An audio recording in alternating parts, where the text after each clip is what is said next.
Mets maintenant ta main dans ton sein et retire-la maintenant. Que vois-tu? Elle est blanche de lèpre. Mets encore ta main dans ton sein et sors-la. Comment est-elle désormais? Elle est propre et saine. Exode 4. Considérons cet aspect de la main. Quelle main?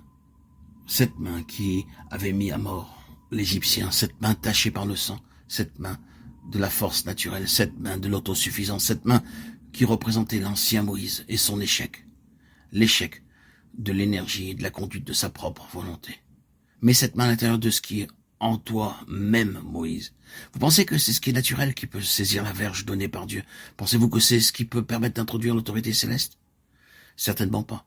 Cette main doit être nettoyée avant que vous puissiez prendre cette verge. L'intérieur doit être nettoyé, les taches doivent être enlevées.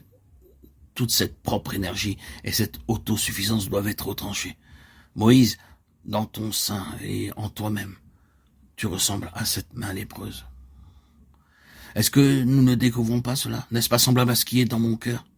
Comment sommes-nous? Exactement comme cela. Plus nous nous connaissons et nous voyons en nous-mêmes, et plus cela ressemble à la lèpre. Mais béni soit Dieu, il y a une purification pour Moïse. Il y avait eu un acte divin de purification. En cet instant, toute la signification de la croix, la parole de la croix prenait corps dans la vie de Moïse. Bien sûr, en type et en symbole. Désormais, cette main avait été nettoyée, ce cœur circoncis, la vie intérieure séparée même de la force de la chair et de sa suffisance. Désormais, il peut saisir la parole de la croix, la parole d'autorité. Il doit en être ainsi. Nous n'avons aucun pouvoir dans le domaine des dieux des Égyptiens, de ces forces spirituelles qui sont agissantes dans ce monde. Nous n'avons aucune autorité dans ce royaume, aucun espoir d'être tout puissant contre cette force.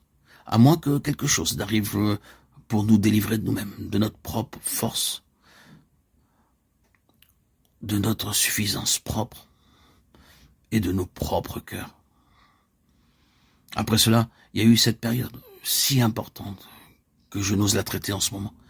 Israël sous la direction de Moïse. Ce fut un grand et constant antagonisme entre le céleste et le terrestre.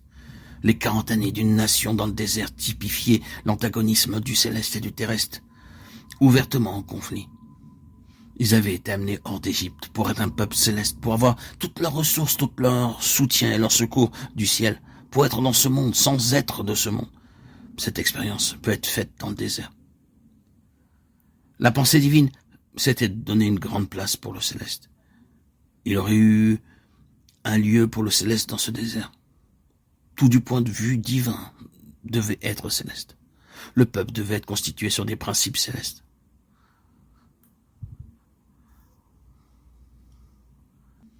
Moïse, sur la montagne, recevait ces principes célestes pour constituer cette nation. Tout procédait du ciel. Toute leur relation avec Dieu dans le désert, centrée sur le tabernacle, était issue du ciel. C'était le modèle montré sur la montagne. Il était céleste. Rien n'était laissé à l'appréciation de l'homme.